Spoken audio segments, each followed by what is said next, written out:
The morning sun cast its warm glow over the village as I approached Budda, my heart heavy with uncertainty.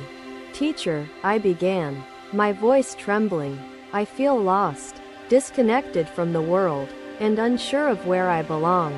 Buddha's gaze met mine, calm and compassionate, as if his eyes held the wisdom of the universe itself. "Come," he said gently, gesturing to the shaded grove. "Sit with me and let us explore the depths of belonging." I settled beside him, the cool earth grounding me, while the world seemed to hold its breath in quiet expectation. Belonging is a question that many face, Buddha began, his voice steady, each word carefully measured like drops of rain. "Often, we look outward to find our place, believing it lies in the acceptance of others or the material world. But what you seek, the sense of belonging, cannot be gifted by the world. It must emerge from within your soul." I nodded, feeling the weight of his words as if the entire cosmos whispered truths I had long sought. "How does one uncover this belonging within?" I asked, my desperation carried in the trembling timbre of my voice. Buddha smiled, an expression that seemed to radiate light, his presence filling the air with tranquil reassurance. "To belong," he said, "you must first understand the nature of the self and its connection to the larger whole. Imagine a river," he continued, its waters flowing, shaping landscapes, nourishing life, yet never ceasing in its movement. The self is like this river, a flow of thoughts, desires, actions, and dreams, ever changing, yet always connected to life. Your separateness is an illusion, a veil that conceals the truth of your interwoven existence with the universe itself." I listened, each word revealing layers of my own misunderstanding, like a curtain being drawn to expose hidden light. "How do I move beyond this illusion, teacher, to feel this connection and find peace within myself?" I asked earnestly. Buddha gestured toward the towering banyan tree, its branches sprawling out as if embracing the sky itself. "Observe this tree," he said. "Its roots stretch deep into the earth. Its leaves reach toward the sun. Seeking growth, it does not question its place, nor does it seek validation. It simply exists in harmony with its surroundings. Your task is to become like the tree, grounded yet reaching, aware of the eternal dance of life and belonging." As I meditated upon his words, the breeze whispered through the leaves, their movement a gentle reminder of impermanence. Buddha instructed me to close my eyes, to feel the pulse of life, the vibrations that connected all beings. I obeyed, allowing myself to sense the earth beneath me, the air around me, the sounds of the world. Belonging begins when you embrace your place in the world, not as separate but as part of the eternal flow. "Let go of the belief that you are alone," Buddha said, "for the currents of existence bind all beings together." As his words enveloped me, I felt a shift within, subtle yet transformative, as if awakening to an ancient memory. Will the world then accept me if I find belonging within myself? I asked, still grappling with doubt and fear. Buddha's smile deepened, his answer carrying the wisdom of countless lifetimes and the compassion of an enlightened heart. "The world reflects what you carry within," he explained. "Like a lake mirroring the sky, belonging must first resonate inside. Begin by accepting yourself, with all your strengths, weaknesses, joys, and fears. Only then can you truly belong anywhere. It is not a place or a group that grants belonging. It is the harmony you create with the world." His words unraveled the confusion in my mind, revealing a path that led inward, where the answers had always existed. As I sat in silence, absorbing his teaching, the realization emerged that I had been searching outward for what lay within. Buddha's voice interrupted my reflection, steady yet tender, as he offered guidance that would anchor me in my journey. "Know that this understanding takes time," he said, "like a seed growing into a tree. Nurture it with mindfulness and compassion. Each step you take, each connection you forge, moves you closer to the belonging that arises from your inner truth. I bowed to him, my heart swelling with gratitude, though the journey ahead felt vast and my resolve untested. You have planted the seed today, Buddha said, and its roots will grow deep as you embrace the truths revealed. With those parting words, he left me under the banyan tree, his presence a distant light guiding my fledgling understanding. Hours passed as I meditated, his teachings echoing in my mind, revealing the pathways to acceptance and universal connection. Though I remained uncertain, I felt an ember within, small yet radiant, a flame kindled by the wisdom of the enlightened one. Belonging, I realized, was not something I had lost but rather something I had yet to uncover within myself.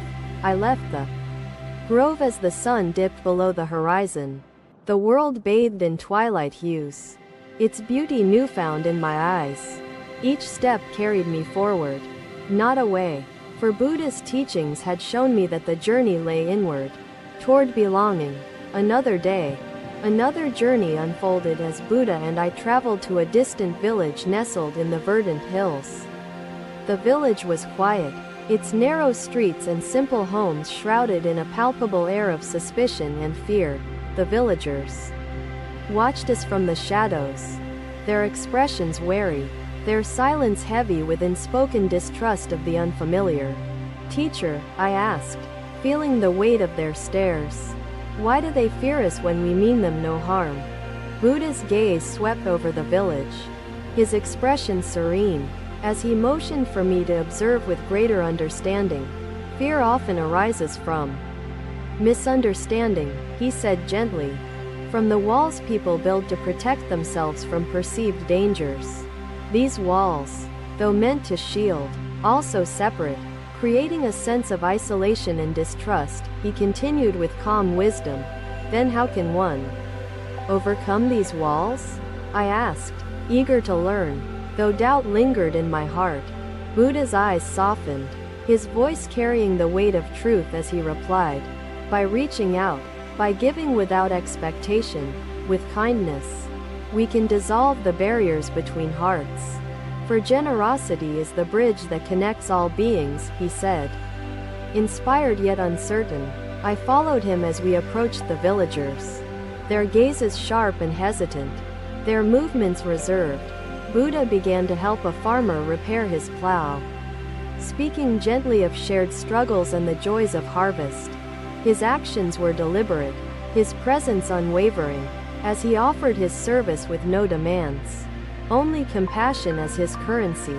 I hesitated at first, unsure of how to emulate his effortless grace, but his example spurred me to act.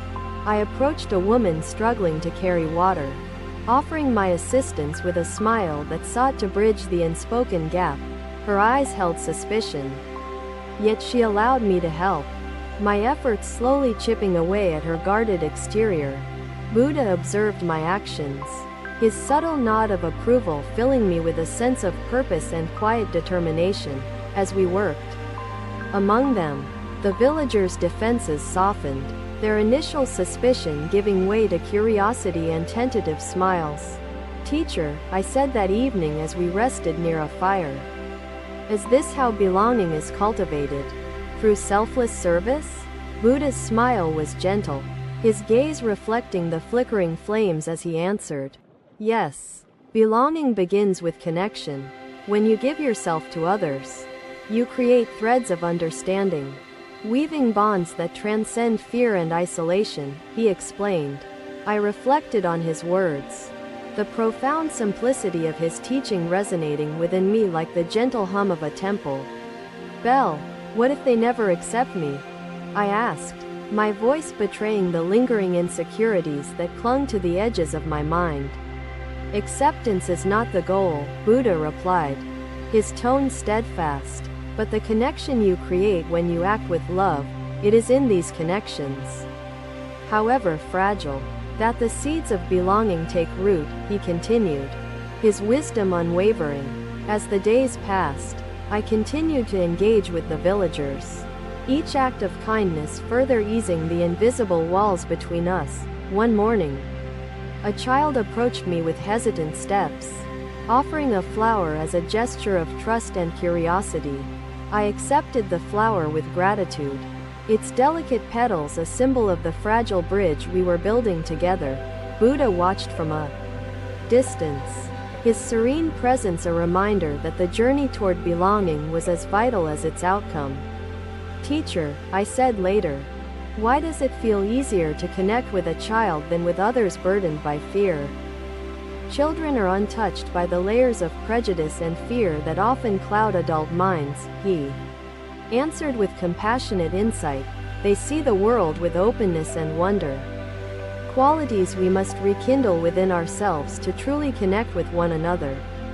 His words stirred something within me, a realization that my own fears and insecurities mirrored those I sought to bridge. As I worked alongside the villagers, I began to see them not as strangers but as reflections of my own struggles. Each person you meet carries the weight of their past, Buddha said, and it shapes the walls they build around them. To connect, you must first acknowledge your own walls. For understanding yourself is the key to understanding others, he advised. I meditated on his teachings. The quiet nights under the vast sky filled with the whispers of newfound understanding and purpose. Slowly, the village began to transform. Its streets no longer silent, its people no longer distant, but warm and welcoming. The bonds we formed were fragile yet profound, a testament to the power of compassion and the courage to reach out. Buddha's teachings guided me, each lesson a stepping stone toward a deeper understanding of belonging and the interconnectedness of all life. As we prepared to leave, the villagers gathered to bid us farewell, their eyes filled with gratitude and their hearts open. Teacher, I said, I have learned much here, but I still feel the occasional pang of doubt within me. Buddha placed a hand on my shoulder, his gaze steady as he offered words that would stay with me forever. Doubt is a companion on the journey, a reminder that growth is a process, not a destination, he said wisely. Each act of kindness, each connection forged, strengthens the threads of belonging, weaving you into the fabric of existence. I bowed deeply, my heart swelling with gratitude for the lessons learned and the path illuminated by his wisdom. As we walked away from the village, the sun rising behind us, I felt a renewed sense of purpose and belonging. Buddha's presence beside me was a constant reminder that the journey was far from over, but I was never alone. The village faded into the distance, but the lessons remained, etched into my soul, guiding me toward the ever-unfolding truth of belonging. Another day, another journey beckoned as I walked beside Buddha, the morning air alive with the whispers of nature. Our steps led us to a tranquil lake, its surface reflecting the sky as if mirroring the infinite above. Buddha paused, his gaze fixed on the water, his silence inviting reflection as the world seemed to hold its breath. Teacher, I began hesitantly, I have learned much, yet shadows of doubt and loneliness still linger within my heart. Buddha turned to me, his expression serene, his presence radiating the warmth of understanding and the promise of guidance. The journey to belonging is not a straight path, he said, but a dance with the self and its contradictions. Come, he gestured toward the water. Let us sit and uncover the truths hidden beneath the surface of doubt. I obeyed, settling beside him as the soft earth embraced me, the lake's gentle ripples drawing my gaze inward. Look at the lake, Buddha instructed, his voice steady. What do you see in its stillness and its gentle movements? I see my reflection, I replied, the image on the water shifting with every breath of wind, fragile yet clear. And what does your reflection tell you? He asked, his words carrying the weight of both inquiry and revelation. I hesitated, searching for meaning in the shifting image. The uncertainty within me mirrored in the rippling water. Sometimes it feels like I see myself clearly, I admitted. But other times, I feel as though I am a stranger. Buddha nodded, his gaze unwavering as he spoke. The lake is a mirror, revealing not just your face but your soul. In its stillness, you find clarity. In its ripples, you encounter the truth of impermanence and the dance of life. Belonging begins with self-acceptance, he continued. An embrace of all that you are. Your fears, your doubts, your joys, your light. Yet how do I embrace what feels like a stranger within me? I asked, the vulnerability in my voice unguarded. Begin by understanding that the self is not fixed, Buddha said, but a river, flowing and ever-changing in its course. To belong within yourself, you must let go of the desire for permanence and learn to accept the flow of life. I listened, each word unraveling the knots of my uncertainty, revealing pathways I had not dared to explore before. Imagine the lake, Buddha said. Its surface reflects the sky, yet its depths hold mysteries unseen. Teeming with life, your inner self is like this lake, a surface that shifts and a depth that holds the truths you fear. How do I face these depths, teacher? I asked, my voice trembling, the prospect of uncovering hidden truths both daunting and alluring. Through mindfulness, he replied, a practice of sitting with your fears, your shadows, and your desires without judgment or resistance. Fear not the darkness within, he continued, for it is only in facing it that you can discover your inner light. As his words resonated, I closed my eyes, the world fading as I turned inward, breathing deeply and seeking stillness. Buddha guided me, his voice a steady presence, encouraging me to observe my thoughts and emotions as they rose and fell. What do you see? He asked softly, his tone patient, as if waiting for me to uncover the answers within myself. I see doubts, fears of rejection, and moments of joy, I said, each revelation emerging like a ripple disturbing the water. And how do these make you feel? He asked, his gaze never leaving me, his presence a shelter from my inner storms. They confuse me, I admitted, but I also feel a strange sense of relief in acknowledging what I had suppressed. This is the first step, Buddha said, to name what lies within, to bring into light what was hidden in shadow. From understanding comes acceptance, he continued, and from acceptance arises belonging. For the self is most whole when it is embraced fully. I sat in silence, his words echoing within me, the dance of stillness and movement revealing the truths I had avoided. Teacher, I said after a time, how do I maintain this sense of connection when the world feels overwhelming? By returning to the present moment, he replied, for the present is where life flows, where the self encounters the universe. Each moment is a mirror, he said, reflecting your inner state. By tending to the present, you tend to the self. As I meditated on his teachings, the sun rose higher, its rays dancing upon the lake, the world alive with light. Belonging is not a destination, Buddha said, but a journey, a practice of integrating all that you are. Moment by moment, you are both the wave and the ocean, he continued, part of the whole and yet uniquely yourself in this flow. I bowed deeply, gratitude swelling within me for his guidance, though I knew the path ahead would demand courage and patience. Buddha stood, his presence a towering anchor of wisdom and compassion, as he gestured for me to rise and continue. As we walked away from the lake, I carried with me a newfound understanding, a fragile yet persistent ember of belonging. The lake's reflection faded behind us, but its lessons remained etched into my soul, a constant guide on my journey. Though doubt would return, I knew now how to sit with it, to face the stranger within, and to embrace myself.